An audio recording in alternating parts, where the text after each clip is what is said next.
Le damos las gracias al señor juez Manuel Valadez por su brillante conferencia y pasamos a la segunda de nuestras conferencias magistrales a cargo del doctor César Federico Legrand Wigan.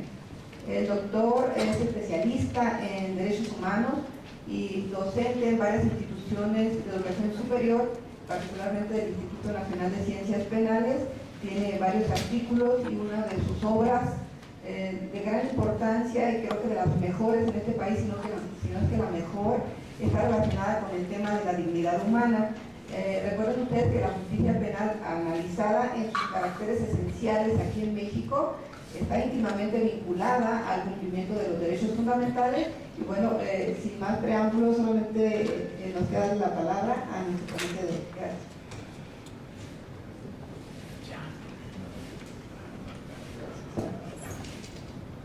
Buenos días, muchas gracias a todos, gracias al Instituto por la invitación y veré ahora, pondré de acuerdo de cuánto tiempo dispongo, ¿no? Y una disculpa, pero bueno, yo estaba aquí desde las 9, pero pues, cambiaron el orden de las cuestiones, pero aquí estamos y dialogaremos un rato, ¿no? Hemos escuchado hasta ahorita pues, reflexiones sobre un poquito lo que es, un poco lo que debería ser, un poco lo que quisiéramos que fuera, ¿no?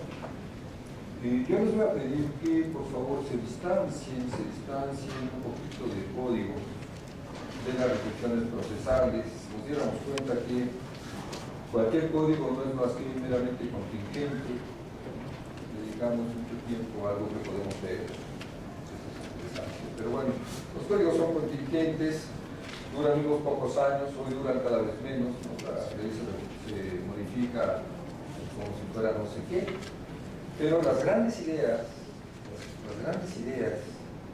que se llevan un poco más de rato, ¿no? Llevamos en Occidente como 2500 años reflexionando sobre la idea de libertad, reflexionando sobre la idea de justicia, ¿no? Y si este código del que estamos hablando o cualquier otro código no sirve para esas ideas, entonces me parece que no habrá una diferencia, ¿no? Entonces una sugerencia antes de irme adentrando en los temas es, pues lean Antígona, tienen un poco de tiempo, el código cambiará, seguro, este código del que tanto nos estamos ocupando cambiará, ¿no?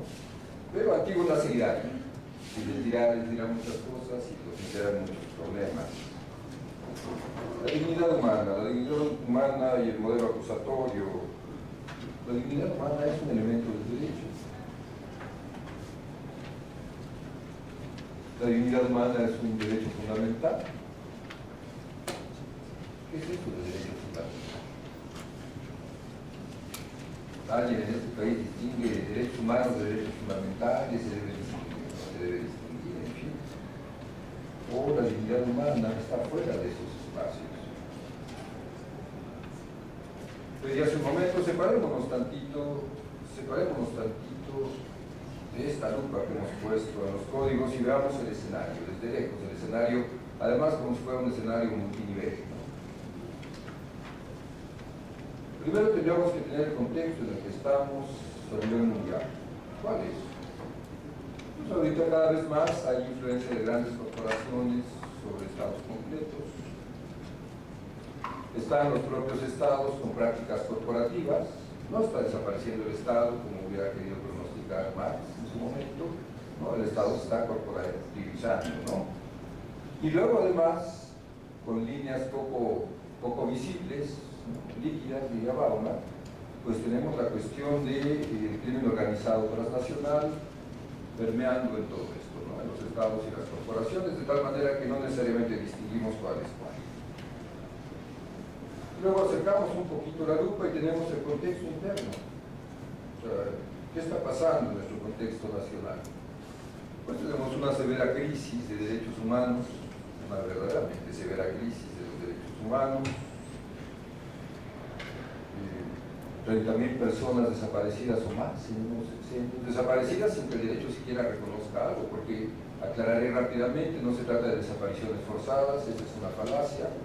La desaparición forzada es un tipo penal donde debe haber intervenido un agente del Estado. No, aquí son desapariciones lisas y llanas. y son más de 30.000, y eso debería preocuparnos un poco. Más de 100.000 muertos en escenarios de violencia que desde afuera han sido calificados como escenarios de conflicto armado, es decir, como si estuviéramos en guerra. Eso tendría que preocuparnos un poco para saber de qué estamos hablando cuando tratamos de hablar de un nuevo sistema de justicia penal. O sea, si siquiera tiene sentido eso, ¿no? Un escenario donde la violencia contra las mujeres sigue aumentando desmesuradamente, a pesar de toda la legislación que tenemos, que por leyes pues nunca hemos parado, ¿no? Y luego tenemos todavía un contexto más cercano, y ustedes me dirán si es cierto o no. Tenemos una cultura de cómo sí, ¿no? Se habla en estas conferencias como si las cosas funcionaran, y eso me maravilla, es un poco de magia, ¿no? Como si al policía no se le presionara, como si al policía que es bien intencionado, que los hay y muchos, pero se equivoca, ¿no? Entonces la institución lo protegiera, como si la institución lo protegiera. No nos protege. Hicimos una reforma constitucional para que cuando se les pierda la confianza, aunque sean inocentes, lo retiremos del cargo. Entonces el código prevé un como si de veras protegiéramos a la policía, como si de veras estuviéramos capacitando profundamente a los agentes del Ministerio Público o a los fiscales, dará igual, en lo que es todo un cambio cultural y que requiere muchas horas de trabajo, muchas horas de comprensión, y no algunos cursillos, ¿no?, como se vinieron dando en estos años, ¿no?, que nos tuvo que hacer. La cultura de como si al juez no le importara la estadística un poquito más de las personas a las que juzga, ¿no? ¿Cuántas palomitas hay que poner en cuántos cuadritos cada mes para que no le cueste puntos, independientemente de que a la persona sí le cueste algo, ¿no? Como si no hubiera nepotismo, como si no hubiera nepotismo en todos los niveles del Poder Judicial. Claro, si actuamos como si todo funcionara, podemos reflexionar en el Código Nacional de Procedimientos Penales desde un deber ser, que además está lleno de contradicciones, pero bueno, es necesario. Para acercarnos un poco al tema de dignidad humana, ¿no? Por eso hay que preguntarnos si verdaderamente es un elemento del derecho, si es un derecho fundamental o si está fuera. Yo quisiera que estuviera fuera de todo esto, ¿no? Luego están las contradicciones internas, y nada más pondré en juego una sola porque, reitero, no sé claramente cuánto tiempo tendré, pero bueno, iré viviéndome. Y pondré pues entonces en la mesa una contradicción, que es la siguiente. Seguimos atados por la Constitución a la obligación de la fundamentación explícita de los actos de autoridad. No es cierto. Todos somos abogados, sabemos que la Constitución nos obliga a la fundamentación explícita. ¿Eso qué significa? Pues que es un poco raro que después no le pidamos a la gente del Ministerio Público que recite párrafos completos de las normas. Con fundamento en, con fundamento en, con fundamento en, con fundamento en, y al final algo. ¿Y qué hará el defensor maravilloso también? Pues, con fundamento en, con fundamento en, con fundamento en, un parrafito. ¿Dónde hay un posible diálogo ahí? Pues no existe. La oralidad pierde todo sentido en esos casos. ¿Y qué hará el juez pobre? ¿No? Porque ese sí tiene que ser negociación. Entonces, lo que lo dijeron los otros dos, con fundamento en, con fundamento en, con fundamento en. El fondo, la forma, y luego dos parrafitos, nos podemos haber hablado todo lo demás. El derecho en un modelo como este debería estar implícito. Asumimos que estamos dialogando entre gente que estudia el derecho y sabe el derecho, y entonces teníamos que hablar del problema concreto que se está resolviendo. Pero estamos atados constitucionalmente a la cuestión de la fundamentación explícita. Y luego, bueno, si analizamos la última resolución de los tribunales federales sobre el principio de oralidad, maravilla, ¿no? O sea, si la gente, como dijo el expositor anterior, si la gente del Ministerio Público lee la carpeta, entonces viola el principio de oralidad, concedemos el amparo para efectos de que ahora sí memorice bien lo que tiene que decir.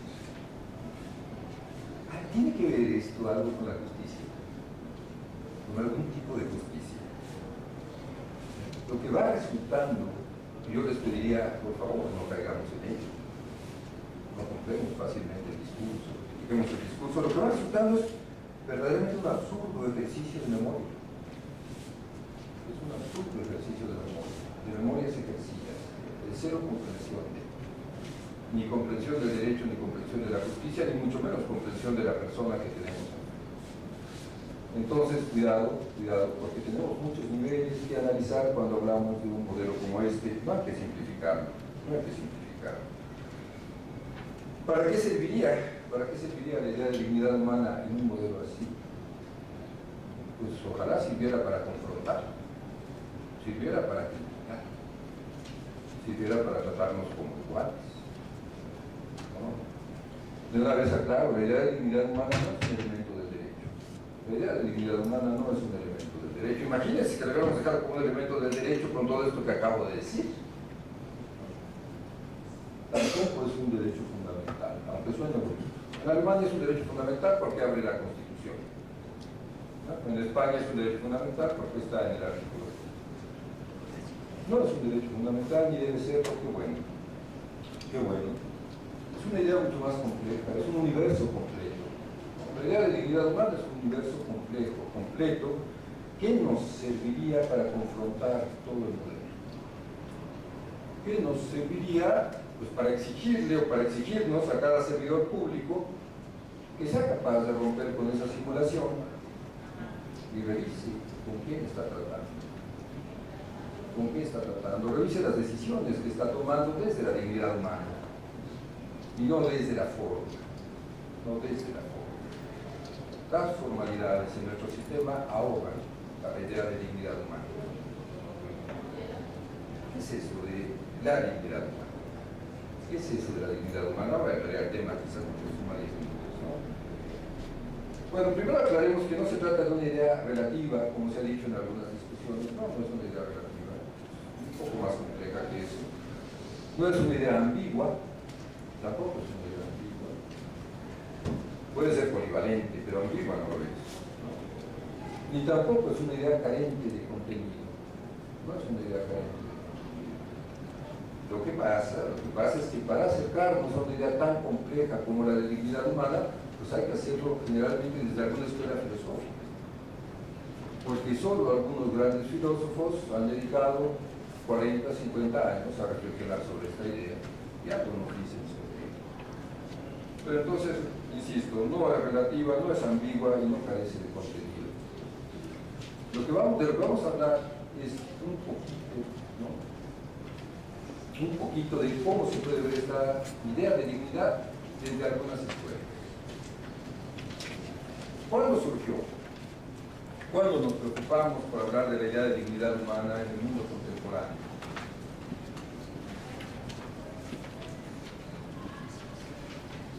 Nos preocupamos de ella después de la Segunda Guerra Mundial. No por la tragedia, sino por las atrocidades que fuimos capaces de cometer. Que lo único que revelan es pues, las atrocidades que todavía somos capaces de cometer hoy, que no han cambiado demasiado. En ese momento nos preocupó la idea de dignidad humana, nos preocupó seriamente. Claro, esta discusión que estamos teniendo hoy pues, se llevó a cabo hace más de 60 años, en otros espacios. Una primera conclusión maravillosa que quisiera que no olvidaran es: bueno, a partir de este momento, 1949, el Estado debe estar para servir al ser humano y no el ser humano al Estado, porque en la relación individuo-Estado, quien tiene dignidad es el individuo. Los Estados ni tienen como atributo ni carecen del atributo de la dignidad. O sea, los Estados son agrupaciones de personas. De esas agrupaciones, cada persona tiene dignidad. Ese ley cambió las cosas en la práctica. Hoy permite que un individuo en particular denuncie a un Estado por violación a derechos humanos, no solo a su Estado, a otros Estados. La idea de dignidad impactó en el derecho. El problema fue cuando llegó a los tribunales, como suelen llegar estas ideas. Ahí se complicó el asunto, porque los tribunales empezaron a preguntarse, bueno, ¿qué quisimos decir? Suena bien, nos rescata de muchas cosas, ¿no? Pero ¿qué quisimos decir con la idea de dignidad humana? Todavía nuestros tribunales están recogiendo ideas, insisto, que se discutieron hace 60 años. ¿Qué hicieron los tribunales europeos? ¿Qué hizo el tribunal alemán? Que fue el primer lugar donde llegó esta discusión. Pues decir, no sé, y apelaré a los grandes filósofos, uno de ellos Kant, del cual hablaremos ahorita, porque Kant se habría dedicado un poco a reflexionar sobre la idea de dignidad humana. Entonces, la primera escuela que abordaremos, la idea kantiana de dignidad humana. Siglo XVIII, filósofo ilustrado, sentado en su escritorio muy cómodo, pensando 40 años sobre esta idea. No escribe un libro sobre ella, dispersa sus ideas en muchos temas. Aquí resumiremos. ¿Qué dice Kant sobre la dignidad? Que la dignidad humana es autoasumida. La dignidad humana es autoasumida. Eso significa que la dignidad no se la da ni la comunidad o la sociedad, ni un Dios. Si yo le pregunto, ¿usted tiene dignidad? Me dice que sí, con una sonrisa, me parece maravilloso. ¿Usted tiene dignidad? También me dice que sí. Y si le pregunto a cualquiera aquí, generalmente me dirán que sí, y alguien excepcionalmente me podría decir, pues no me importa, y sería legítimo. Sería legítimo también, pero en general asumimos de primera intención, tenemos dignidad, y eso revela muy bien cómo es que es autoasumida. Asumimos eso. Claro, se complica un poco el tema, se complica cuando yo le pregunto, oiga, ¿quién le dijo que tiene dignidad? ¿Usted quién le dijo que tiene dignidad? ¿A usted? Usted solo se dijo que tiene dignidad, me parece razonable. También salvó a su compañero, además, ¿no? Pues usted por mí y por todos mis compañeros. Me dijo yo y se tuvo que decir. Y luego se complica un poco más y preguntamos, bueno, ¿y entonces de qué me está hablando cuando me habla de su dignidad? ¿Usted tiene dignidad? Sí. ¿De qué me habla cuando habla de su dignidad? De un derecho reconocido por los demás, explícitamente. De un derecho. ¿Y si no existiera en el derecho? En la conciencia humana. Ok, suena bonito, de la conciencia humana. Otro día preguntaremos qué es eso de la conciencia humana, pero hoy no. Pero es todo un tema igual y no se resuelve en un código que va mucho más allá, ¿no? Entonces, bueno, Kant nos dice, es autoasumida y se revela en esto. O sea, no lo pensamos mucho, sí, yo tengo dignidad. Luego Kant dice, la dignidad humana tiene que ver con nuestra autonomía. ¿Qué es eso de nuestra autonomía? Autónomos, ¿no? Entonces somos abogados y vamos nosotros a latinacos, entonces autónomos, la capacidad de darnos nuestras normas, la capacidad de darnos nuestras normas. Estamos hablando de Kant, entonces hablamos de normas éticas. Usted tiene dignidad si es capaz de darse sus propias normas éticas y luego de comportarse conforme a ellas. Ese es el punto. Es decir, tiene que decidir cómo se quiere comportar y luego comportarse de esa manera. Por eso la dignidad humana, la idea de dignidad humana se hace tan contraria a la idea de simulación de la que hablaba hace rato, a la idea del cómo sí. No, una vez que usted ha decidido cómo se quiere comportar, compórtese así. Ahora abundaremos. Luego reflexionó acá y dijo, bueno, las cosas en los mercados tienen un precio, ¿no? Están a la venta, tienen un precio. El ser humano, que por su esencia nunca debería estar en un mercado, no tiene un precio, tiene como atributo la dignidad, y por eso se refiere a dignidad humana, porque es el atributo que lo separa del resto de las cosas, del resto de la creación. Dignidad humana, no tenemos un precio. Luego nos dice Kant, los seres humanos somos fines y no solo medios. Somos fines y no solo medios. ¿Sus fines cuentan? Sí, usted. ¿Sus fines cuentan o no cuentan? Claro que cuentan, también así con la misma asertividad. Claro que cuentan, ¿no? ¿Prefiere ser tratado como fin o como medio?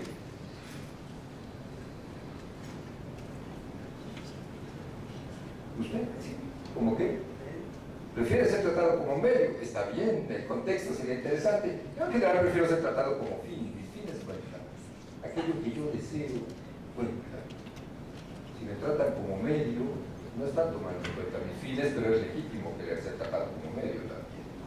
Pero bueno, Kant nos dice, somos fines y no medios, ¿no? Cada ser humano es un fin en sí mismo, los fines de cada uno de nosotros cuentan, ¿no? Tomémoslos en consideración. No desconoce que a veces nos tratamos como medios, pero dice, tratémonos siempre, siempre como fines, siempre a la vez como fines. Bueno, Si juntamos estas dos ideas, no tenemos un precio y nuestros fines pueden estar. Entonces, dice Kant una idea que creo que todavía está vigente. Dice, eso significa que no somos cosas, no deberíamos permitir ser tratados como cosas. Y por supuesto, no deberíamos tratar a los demás como cosas. Y esto, para todas las personas que estamos en el servicio público, me parece que sería una reflexión maravillosa. O sea, ¿cuántas veces tratamos a los demás como cosas? ¿Cuántas veces permitimos que se nos trate como cosas? No solo en el servicio público, pero ahí es obligación. Pero en las relaciones de pareja o en las relaciones humanas, en las relaciones personales, ¿cuántas veces tratamos a la otra persona como cosa? ¿Cuántas veces permitimos que se nos trate como cosa? Eso le da vigencia a las reflexiones kantianas. Eso le da vigencia. Al final, dice Kant, eso significa que hablamos de la misma dignidad humana. La misma dignidad humana para usted y para mí. La misma dignidad humana. Eso significa también que no somos sujetos de ponderación. No tiene ningún sentido poner en la balanza los seres humanos para ver cuál vale más. Vale lo mismo. No tenemos un precio. Y justamente eso explica por qué la idea de dignidad humana no es un derecho fundamental. Los derechos fundamentales, todos los derechos fundamentales, por su naturaleza, son sujetos de ponderación. Cuando hay conflicto de derechos fundamentales, se deben ponderar, bueno, ¿no? La idea de dignidad humana es imponderable. Entonces, por eso no es un derecho fundamental, está más allá de los derechos fundamentales. Nos debe ayudar a decidir qué queremos como derechos fundamentales, pero no debemos permitir que sea el derecho el que nos diga qué es la dignidad humana. Es diferente, es diferente.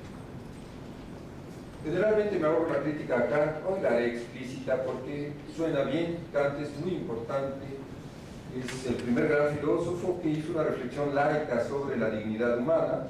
Ahora no, hizo una reflexión laica sobre la dignidad humana. Y sin embargo hay una gran crítica que hacerle que no podemos omitir. ¿Cuál es la crítica? ¿Cuál es la crítica? Bueno, Kant dejó fuera del universo de la autonomía moral al universo de lo femenino. Kant dejó explícitamente fuera del universo de la autonomía moral, en varios segmentos de su obra, a las mujeres. Eso significaría que las dejó fuera del universo de la dignidad y por lo mismo, por valiosas que sean las ideas kantianas, hoy no deberían ser suficientes para reflexionar sobre este tema. Hoy no deberían ser suficientes para reflexionar sobre este tema. Sin embargo, si nos remitimos solo a los tribunales, ya les dije, el derecho siempre está pobrecito, ¿no? Si nos remitimos a las sentencias de los tribunales, todavía los tribunales en el mundo, incluyendo el mexicano, citan las ideas kantianas como si ahí se agotara la idea de dignidad, sin darse cuenta que con ello pues la están dejando fuera de este asunto. Entonces hay que abundar en esto, hay que abundar en esta reflexión, hay que ser críticos con ello, no hay que conformarnos, no hay que conformarnos. Hay otras maneras de ver la idea de dignidad humana, una que me parece muy importante es desde una ética material. La ética kantiana es una ética formal, podemos hablar ahora de una ética material, una ética levinasiana. ¿Qué somos en este cuerpo en el que estamos? Y nos pide que nos acerquemos a la idea de dignidad desde la indignación, desde aquello que nos indigna. Esa es otra manera de comprender los temas. Y para trabajar la idea de dignidad humana desde la indignación, pues me aproximaré desde tres expresiones que me parecen especialmente significativas. La expresión no, la expresión nunca más y la expresión ya basta. La expresión no es una expresión tajante, que por ejemplo permitiría transformar una relación o la interpretación de una relación sexual consentida en una violación. En el momento en que se transgrede una relación sexual consentida, se transforma en una violación. Así de poderoso es el no. Y por supuesto, en una violación no solo se atenta contra la libertad sexual de la persona, sino contra la expresión de su dignidad. Ahí tenemos una idea. La expresión nunca más se ha usado en contextos de las dictaduras, por ejemplo, latinoamericanas, y no solo latinoamericanas, abarcaron todo el continente, incluyendo nuestro país, de los años 70, ¿no? Donde después de las atrocidades que cometieron los estados, una vez que salieron de esta situación, lo que se invocó fue nunca más, que nunca más se repita eso, ¿no? Cuando se conmemoró el genocidio de Ruanda, el genocidio moderno, ya mucho más cercano a nosotros, ¿no? Que se conmemoró hace 2 años, la expresión fue nunca más un genocidio. Entonces son expresiones muy poderosas para comprender la idea de dignidad desde la indignación, desde lo que no merecemos, desde lo que nos indigna. Y está la expresión ya basta, bueno, la usaron por ejemplo los indígenas zapatistas, y no solo zapatistas del sureste mexicano, durante la rebelión de los años 90, ¿no? El lema fue ya basta de qué. Pues ya basta de que nuestros hijos se mueran de enfermedades curables, como no se mueren en las grandes ciudades. Ya basta de que nuestros hijos se mueran de hambre, como no se mueren en las grandes ciudades. Estamos hablando de eso. Pues ya basta. Y luego la expresión ya basta, pues tiene una connotación cercana también. La expresión ya basta tiene una connotación cercana. Aquellas mujeres que han vivido violencia de la pareja saben bien que esta violencia solo empezará a cesar cuando son capaces de decir ya basta. Entonces, ahí tenemos 3 posibilidades que no agotan el tema de acercarnos a la idea de dignidad humana desde la indignación, desde aquello que consideramos que no merecemos,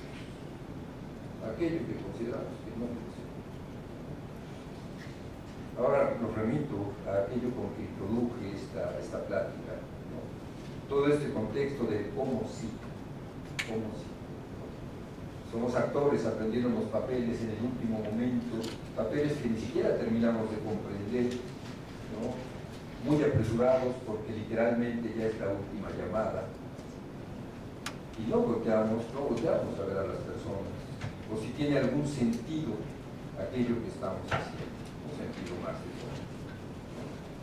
Y por último, para agotar la idea de dignidad en esta plática, ya cerraré, pues tenemos otras aproximaciones que nos dirían, no estoy diciendo que las comparta o no, las pongo en la mesa, que la dignidad no se agota como lo creyó Kant en el ser humano, sino que podemos hablar de dignidad de los seres sufrientes. Dignidad de los seres sufrientes, en palabras de Zubiri, de los seres sintientes. No sé si cualquiera de las dos las pueden adoptar. ¿A qué nos remite la dignidad del ser sufriente? ¿A qué nos remite la dignidad del ser sufriente? Son seres capaces de sufrir, es que tienen dignidad, y entonces, en ese sentido, desde ser y yo somos iguales. Es una idea del utilitarismo contemporáneo, Peter Singer está presente ahí, es muy importante, pero hoy ha dado lugar a grandes movimientos en el derecho. ¿A cuáles? Pues a todos los movimientos del derecho de los animales. De dejar de ver a los animales como cosas, propiedades del ser humano, sino como entes sujetos a sus propios derechos, seres sufrientes. Entonces, como nos habremos dado cuenta, la idea de dignidad es muy compleja, pero insisto, no carece de contenido, se le puede dotar de contenidos también complejos. Tendríamos que acercarnos a ella a través de alguna escuela filosófica específica, y profundizar,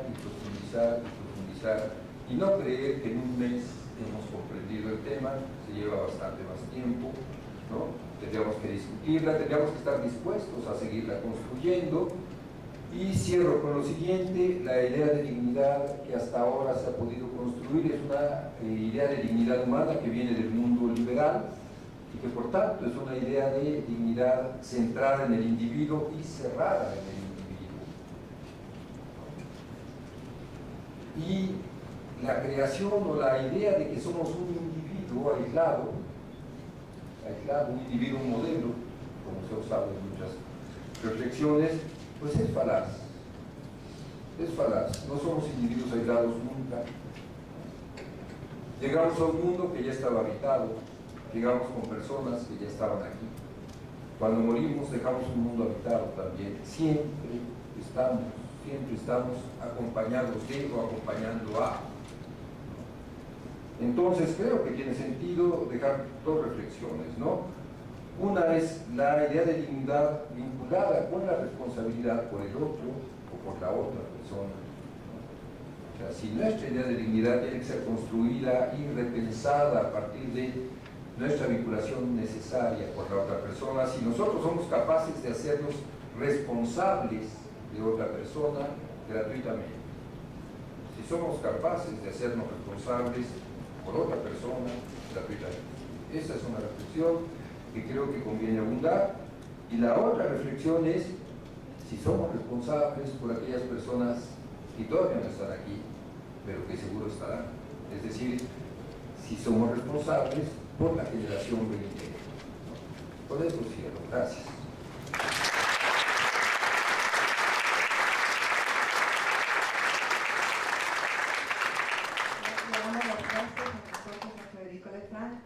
Por su claridad en la exposición en cuanto a este tema que debe atravesar finalmente todo el proceso penal acusatorio, la dignidad humana como una estructura importantísima. Y le pedimos, por favor, que pase aquí al doctor Fernando Gómez Mont Urueta, que es nuestro siguiente ponente. Bienvenido, doctor.